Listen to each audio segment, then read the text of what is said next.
Jocelyne Guérin, conseillère municipale, brigue le siège de maire pour la première fois.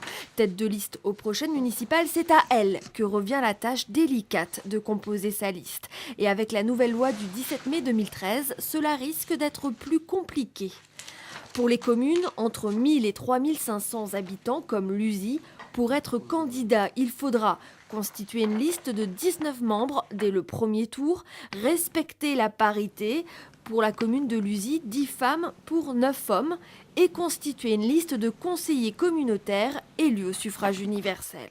Jocelyne Guérin est plutôt satisfaite par l'obligation de parité du nouveau mode de scrutin. Je regrette juste que ce soit la loi qui nous y oblige, alors que finalement, je pense que sans la loi, j'y serais arrivée.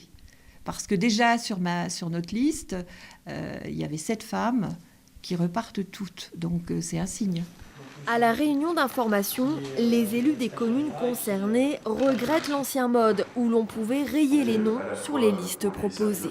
C'est à nous aussi de faire l'effort d'une liste la plus représentative possible. Je veux dire, du gros village que peut être Cercy-la-Tour.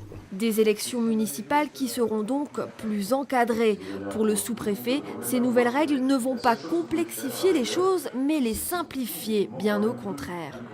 Ça met aussi de la lisibilité sur les personnes qui vont ou siéger au conseil municipal ou aller dans les conseils des communautés de communes. C'est désormais au tour des élus d'informer les citoyens de cette nouvelle donne. Il ne faudrait pas qu'ils gardent leurs vieilles habitudes. S'ils raturaient un nom sur une liste proposée, leur bulletin serait alors nul.